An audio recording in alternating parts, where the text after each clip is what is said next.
days in my own white tee. I've been waking up alone. I haven't thought of him for days. I'll be honest, it's better off this way.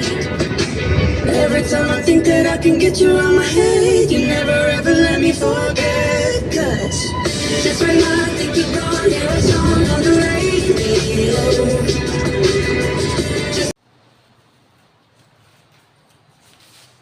Hello guys, long time no see. Dito ako ngayon sa bahay, bakasyon. At sa mga nakaraang araw, naging busy. Nagkaroon ako ng ulit ng time ngayon para makagawa ng video at makapag-share ng itong mga tips sa inyo. At pasensya na at ngayon lang ako nakagawa ng video ulit. So, ayun, gusto ko lang kasing sagutin yung mga ibang nagme-message sa akin, nagko-comment, tsaka nag-chat regarding dun sa pagiging trailer truck driver, kung paano ako nag-start, kung saan ako nag-training, kung magkano, kung ano yung mga requirements, kung saan yung school, at kung ano yung mga dapat gawin, at kung ano yung mga the best na school. So, in my opinion, ang may bibigay ko lang tips sa inyo, kung ano lang yung experience ko, kung ano lang yung naging experience ko simula nung bago ako training or bago ako pumasok sa pagiging trailer truck driver. So, yung ibibigay kong tips sa inyo, nasa sa inyo naman yan kung gusto nyong sundin yung kung ano yung ginawa ko at kung ano yung mas makakabuti sa inyo. Kaysa ako nagsimula ako sa talagang wala akong alam sa trailer truck, as in talagang zero ako. Wala talaga akong knowledge kung paano i-operate, kung paano i-drive, kung paano patakbuhin yung trailer truck.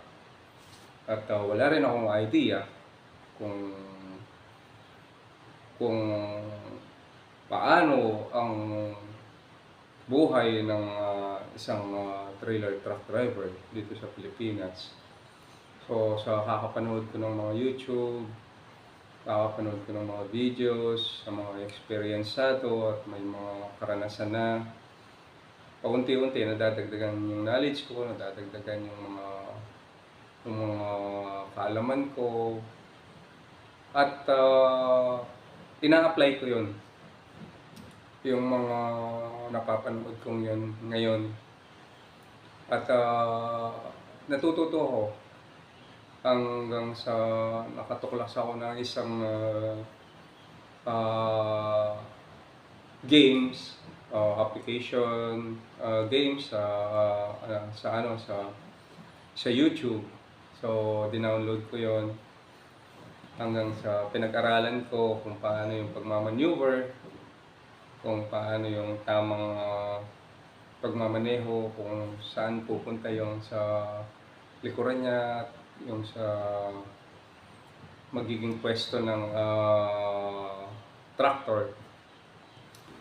So, ayun, way back nung bago ako pumasok sa sa schooling, nag-research muna ako guys sa lahat ng mga school na nakikita ko sa Google tsaka sa YouTube. May mga napapanood ako na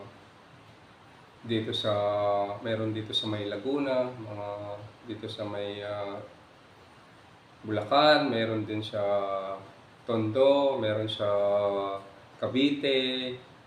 Ang dami ko pang mga pinag-i-inquire ng mga training school. So, hindi ako kaagad pumasok sa isang training school gawa ng pinag-aaralan ko muna lahat ng mga training school, kung ano yung mga advantage at disadvantage nila dun sa mga napipili kong paisa-isa.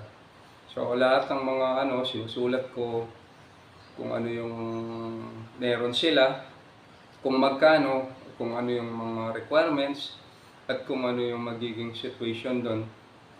So, nung ako kasi guys, hindi ako basta naengganyo lang sa isang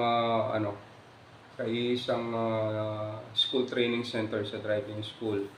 Bago ko pinasukan itong articulated training and driving school na to, talagang ni-research ko muna at nag-research muna ako sa ibang kung ano yung pagkakaiba ng isang training school na yun dito sa training school na to. Pinag-aralan ko muna lahat. Ang una kong inaano ko doon, tinatanong doon is yung kung pwedeng mag-stay in kasi sa Pampanga ako. Kasi napakahirap naman sa isang trainee na uwian, Pampanga tapos Manila or Pampanga tapos Bulacan or sa ibang mga school. So halos naman lahat sila accredited ng TESTA at saka ng LTO. So ang ko doon, ang pinag-aralan ko doon is yung kung ilang linggo, kung ano yung mga tinuturo nila, kung magkano, kung ano yung mga requirements, at kung ano yung may offer nila after nung training. So yun ang mga pinagbabasihan ko. Hindi ako basta pumasok lang or na-excite na ganito yung sinasabi nila, ganyan-ganyan. Ang dami nilang mga ino-offer na ganyan-ganyan. Pero kapag napapanood mo yung mga video nila, ng mga unit nila, parang hindi sila active sa ganun. Hanggang sa, yun nga, meron akong napagtanungan, nakachat si Sir Jeff. Siya sa mga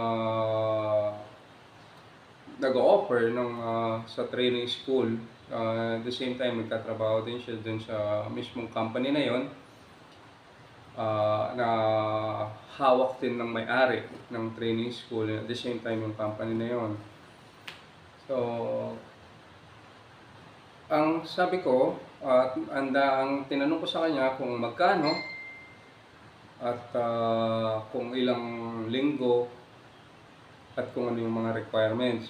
So, nagkataon guys, yung time na yon, nagkaroon sila ng promo at by December pa yata yon. Nagtanong ako sa kanila, kausap ko at ka-chat ko si Sir Jeff. At sinabi niya, may promo kami ngayon, may unlimited training kami. So, hanggang sa matuto ka, hindi ka nilang bibitawan. So, napakaganda, di ba? Napakagandang offer. Yung time na yon, medyo maganda rin yung presyo. Ang sabi niya, at ang sabi ko na, Sir, paano yun? Sabi ko, taga Pampanga po ako, baka po pwede yung mag-stay in din yung sabi ko, yung kagaya ko, kasi kung uuwi ako araw-araw, malaki yung mawawala sa akin. Sabi ko sa kanyang ganun. Sabi niya, Sir, opo, pwede po kayong mag-stay in dito sa school at naka-aircon pa kayo dito. Sabi niya, libre naman ng kuryente, libre yung tubig. Pero sa inyo nga lang yung pagkain. So, okay ako doon. Walang problema. So, unti-unti, nagugustuhan ko yung niya, yung sales talk na sa akin. Which is totoo naman. Totoo naman yung mga sinabi niya sa akin. Then, nagtanong ako kung okay ba yung mga unit, yung mga truck na ginagamit. At kung more on hands-on ba, more on actual, o baka mamaya puro theory lang, diba? Kasi may mga school na gano'n na puro puro mga lecture lang, puro mga theory lang. So, iba talaga yung tuturuan ka nila ng actual. Kaya, sabi niya, "Sir, mas ano dito, mas more on actual dito," sabi niya. So, di ano ako doon, okay ako doon. Hanggang sa nag-ipon muna ako, nag-ano, inayos ko muna yung mga requirements. Actually, yung lisensya lang naman ng ano eh, ang papakita mo doon eh. Mga valid IDs, ganun lang. Kaya ako kasi yung time na yun, meron na akong Code 8. So hindi ko na kailangan magpa-Code 8, kumbaga renewal na lang ako. Kaka-renew lang yung ano ko, ng Code 8 ko that time. Last January 2023. So, hindi na ako nag-aalala dun sa ano ko. Kasi kaya ako nakakuha ng Code 8 ko that time. 2003 pa yung Code 8 ko. Nakakuha na ako nun kasi yung company ko dito sa yung previous company ko, yung may business pa ako na garments, nagamit ko kasi yun pag ano dun sa company namin. So kaya napilitan akong kumuha ng Code 8 para dun sa mga truck nila. So parang on call lang ako noon. Nag-training ako doon. Kumbaga parang part-time lang, parang ganon. Kami yung nagde-deliver ng mga finished product namin na natapos sa mga pantalon, kasi nga garments. At dinideliver namin sa iba't ibang ano ng SM, nationwide. Kaya napilitan ako kumuha ng Code 8. So, yun guys. Nung time na yon, talagang pinag-aralan ko yung industry ng pagiging trailer truck driver o truck driver. Kung ano yung buhay nila, nanonood ako sa YouTube, iba't ibang mga scene ng mga pagmamaniobra nila, kung paano mag-backing, kung paano yung magiging situation kapag on the road na sila, iba't ibang mga truck, kagaya sa mga reefers, sa mga flatbed, sa mga tanker, sa mga cargo. So, parang pare-parehas lang yung pagmamaneuver nila. Hanggang sa nakapag-desisyon na ako na pasukin yung pagiging trailer truck driver.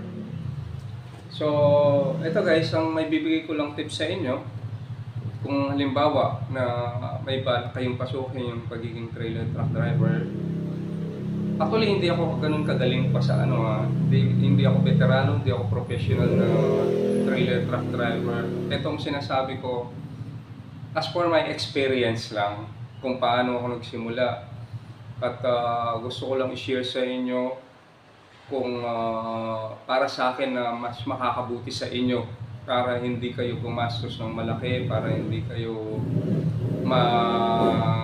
maisahan ng isang training school sa driving school, kasi magagaling silang magsalita na marami silang ino-offer. Pero kailangan pag-isipan nyo muna guys bago nyo pasukin ng isang training school. Kasi ako ganyan din naman ang ginawa ko, hindi ko sinasabing na ganito rin yung gawin niyo. Nasa sa inyo pa rin yun. So, kasi ako, pinag-aralan ko nga, sabi ko sa inyo,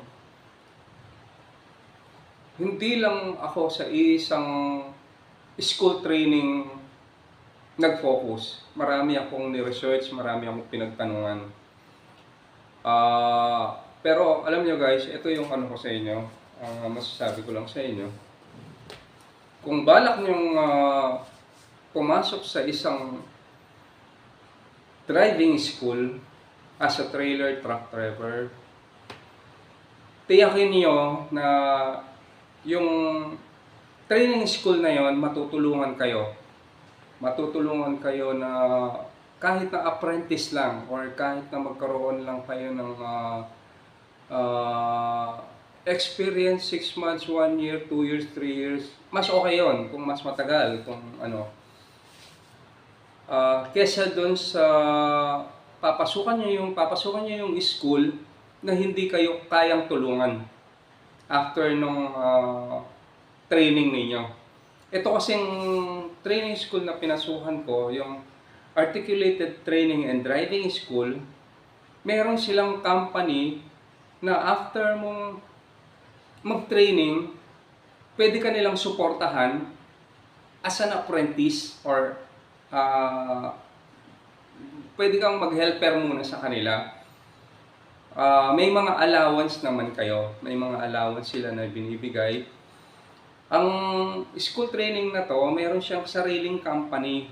Unlike o hindi kagaya ng mga ibang training school na school lang siya. Hindi ka nila matutulungan after nung training mo. So alam niyo naman guys, dito sa ano natin ngayon, kung wala kang experience, babaliwalain ka ng isang company. As in, isa sa puwera ka nila. Naintindihan niyo ako? Yung mas okay pa na kahit huwag ka nang mag-training, mag-direct ka nang mag-apply, pagtsagaan mo kahit na helper ka lang or kahit na pahinante ka lang. At least yun, kahit paano may sahod ka, matututo ka pa. Hindi kagaya ng isang training school na to, na hindi ka matutulungan after mong mag-training or after mong gumraduate sa school nila, wala ka na doon. Wala ka na kasi nakuha na nila yung gusto nila, di ba? Yung makapag-enroll ka lang sa kanila. Hindi kagaya dito sa pinasukan naming training center, yung ATDSI, na after mong mag-training sa kanila, sa school nila, pwede ka nilang tulungan bilang apprentice para makapag-apprentice ka sa kanila na may allowance. Kasi yun ang ginawa sa mga kasama ko. Yun ang ano sa amin. Yun ang in-offer sa amin. Siguro inabot ng mga 2 months din yung mga kasama ko sa pag-a-apprentice sa kanila bago sila nakapasok dito sa dito sa company namin. Yung kasama ko rin sila sa company namin. So, yung mismong may-ari ng training school, meron siyang sariling company, siya pa yung mismong mag-o-offer sa inyo kung gusto mong mag-apprentice, kung gusto mong magtrabaho sa kanila after mong makagraduate dun sa school nila. Which is napakalaking opportunity, di ba? Unlike dun sa papasok ka dun sa school, na pagkatapos mo mag-training, makuha mo lang yung certificate mo, wala na, mag-a-apply ka na.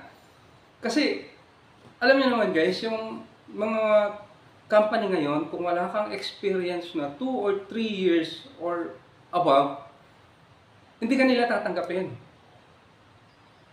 101% yan. Kasi, experience ko ito yung experience ko. At sa dami kong in-applyan ng mga agency, iilan lang yung tumawag sa akin. Siguro yung time na yan na talagang kailangan lang nila.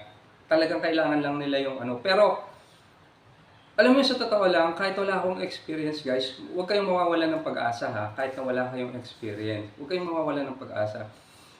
Ano lang, keep moving lang. Keep on applying lang. Basta, sagutin nyo lang kung ano yung totoo. Sagot nyo lang kung ano yung tama. At sagutin nyo lang kung ano yung mga tinatanong nila.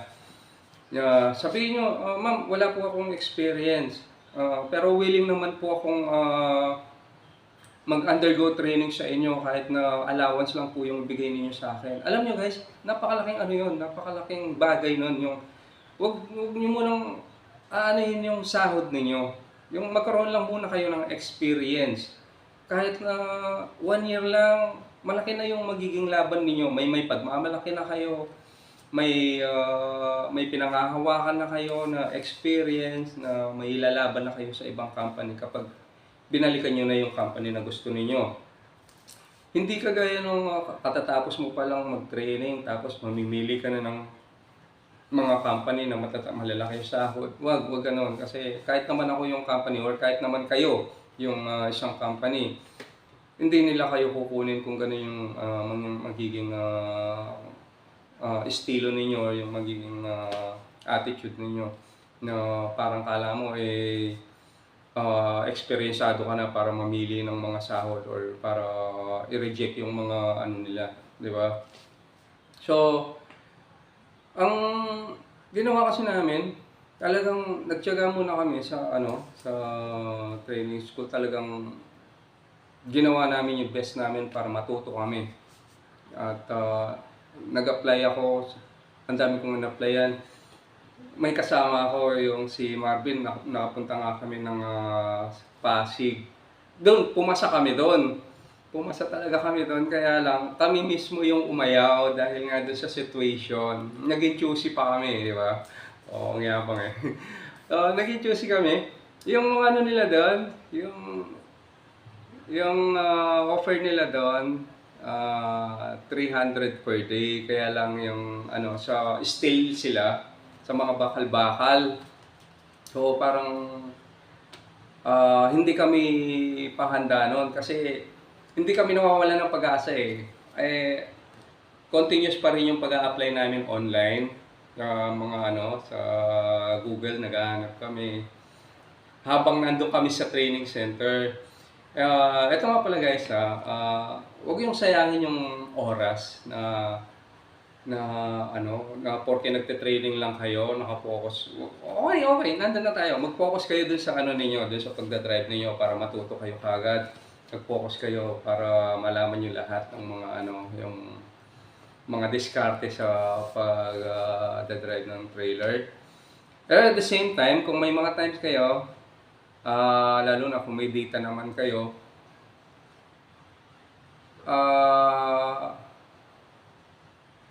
palagi kayong mag-research sa Google ng mga ng mga company na hiring. Huwag yung sayangin yung mga oras. Hindi porke nagte-training kayo, ganun lang kayo. So, keep on trying.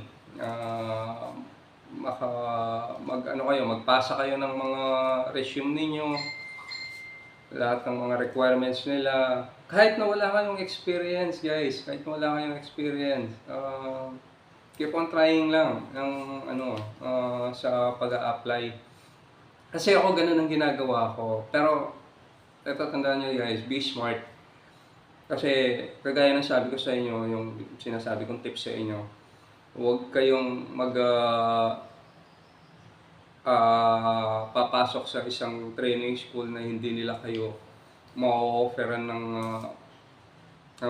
kahit na apprentice lang or kahit na para makapagsimula lang kayo dun sa make sure na kaya nila kayong tulungan, kaya nila kayong masuportahan dun sa company nila. Kasi guys, tignan mo yung pagkakaiba kung papasok ka sa isang training school na walang company, na hindi ka matutulungan, di ba sayang lang yung yung ibabayad mo instead na magagamit ng ng family mo, lalo na kung di pamilya ka, lalo na kung may sinusuportahan ka. So I suggest na kung ganun ang mangyayari at wala kang makikitang mga maayos na driving school,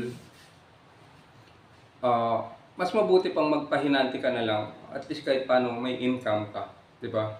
Pero ito lang ang masasabi ko, ang nire-recommend ko sa inyo guys, yung articulated training and driving school, the best yan. Kasi lahat ituturo nila sa inyo, pati yung defensive driving. Although hindi naman lahat or 100%, pero marami kayong matututunan guys, I guarantee you. At saka yung mga nila, yung mga empleyado nila doon talagang napakabait. Especially yung sina Sir Jim, sina Sir Angelo, sina Sir Andrew. At sina Sir Louie, Mami Lisa, yan. Yung mga tatanungin nila naman kayo kung ano yung mga kailangan ninyo, kung ano yung ano nyo. At ituturo nila lahat sa inyo guys. Pati yung mga parts ng pati parts ng mga truck. Yan si Sir Andrew, yan. Expert yan dyan. Si Sir Angelo. At saka lahat ng mga diskarte. Yung alidak, yung offset, street backing, parallel parking, yung apat na yan, talagang ituturo nila sa inyo. Talagang yung pinakamahirap na situation ng pagbabaking, ituturo nila sa inyo yan na hindi ginagawa sa ibang na hindi ginagawa sa ibang mga training center. So, I can say na the best yung articulated training and driving school dito sa mayroon kasi silang diyan, talagang lugar na pinagtitrainingan. Pero dun from pag nag-i-start pa lang kayo, dun sa compound dito sa May Balut. Pero every Sunday dun sa May Malawak dito sa May Cavite, dun kayo talaga. So, di 40 talaga yung at saka okay din naman yung mga unit nila. At ano pa?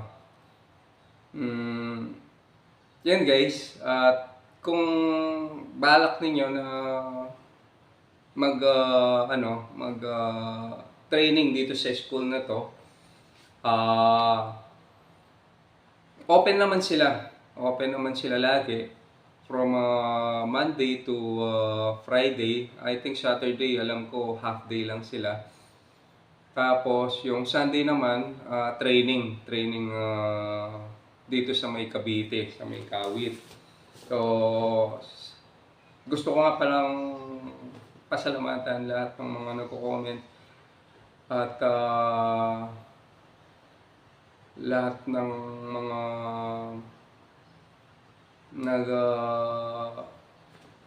nakakapanood ng mga video ko. So, this time sana nabigyan ko kayo ng nakapag-share ako ng kahit na konti lang sa inyo dito sa karanasan ko. Napakalaking pasasalamat ko dyan sa ATDSI na yan. Dahil kung hindi rin sa kanila, wala ako dito sa situation na to. Nakapasok na ako sa isang medyo malaking company which is under ng Big 3 Petroleum Company of the Philippines. At yung company ko ngayon, the best. Lahat tinuturo nila lahat sa amin. At saka talagang madidisiplinado ka dito sa company namin ngayon. Hindi ka nila ito-tolerate sa mali mo. Talagang full support sila kapag nagkaroon ng problem dun sa bawat driver nila.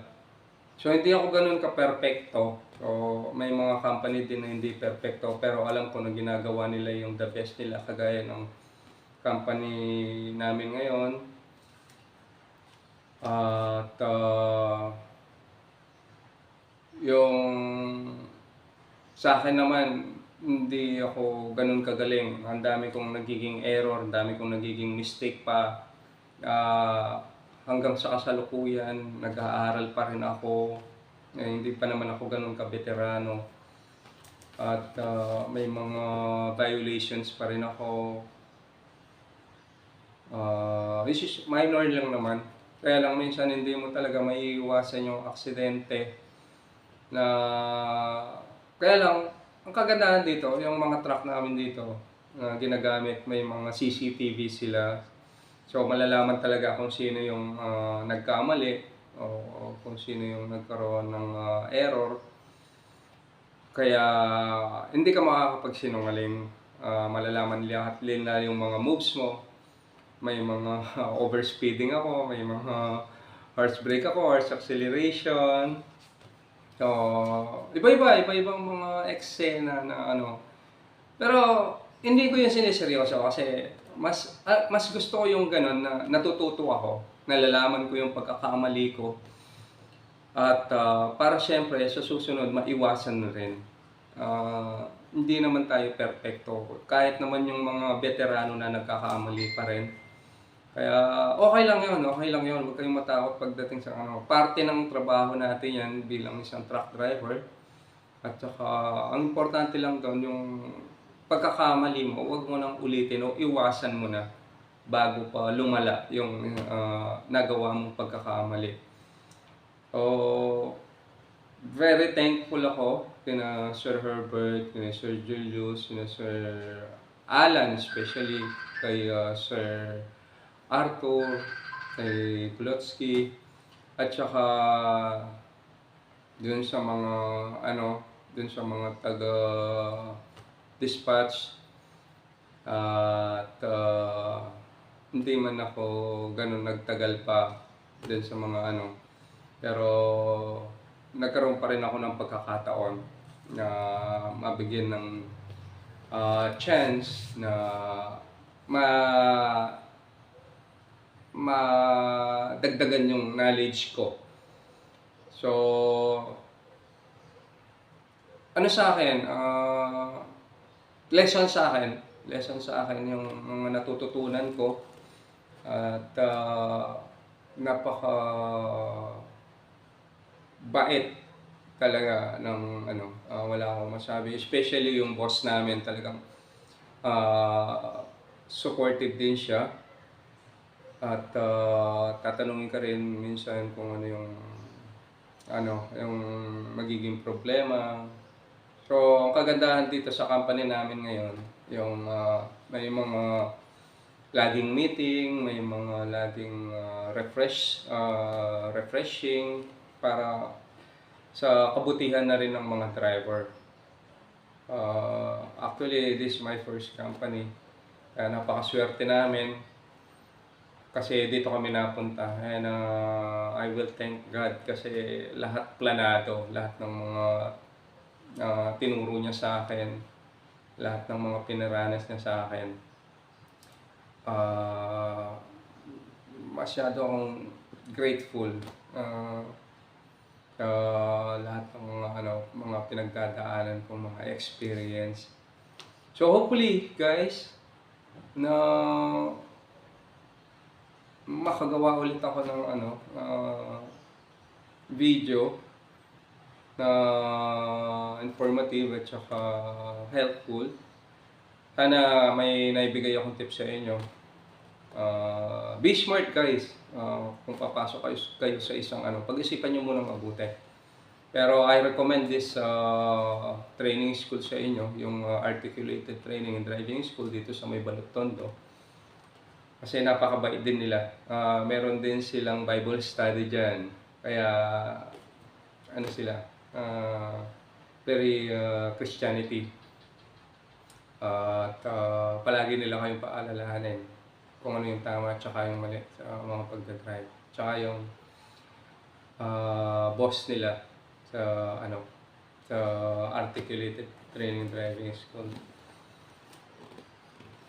si Pastor. Yan. Maraming salamat po sa inyo at keep safe lagi at pag-isipan mabuti. Yun lang ang masasabi ko sa inyo. Huwag kayong basta-basta na maniniwala sa mga sales talk sa mga ibang training school na ganyan-ganyan. Alamin nyo munang mabuti lahat. Kung ano yung mga gusto ninyong or dapat na itanong bago kayo pumasok sa isang training school.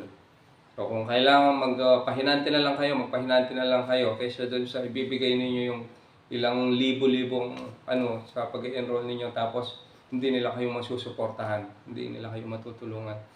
So, eto guys, thank you for watching at please don't forget to like and subscribe at saka mag-leave na lang din kayo ng comments at saka yung ko nga pala, yung Facebook account ko, ito Jersey Canlas. Kung may mga tatanong kayo regarding dito sa topic natin ngayon, basta may time ako, sasagutin ko kayo. At sana huwag kayong magtatampo kung minsan hindi ko kayo kaagad na ano, o hindi ko nababasa minsan yung mga comments ninyo kasi gawa nga ng busy ako. Dito ako sa bahay ngayon para makapag-relax muna kaya ako nakagawa ng video. So, keep trying guys. Ingat lagi at huwag kakalimutan lagi magdasal at don't ever give up. Kaya yan kahit na wala kayong mga experience. Go. Thank you guys. Thank you for watching. Bye. Nobody else that's met ya. It's all the same, all the same, all the same girl.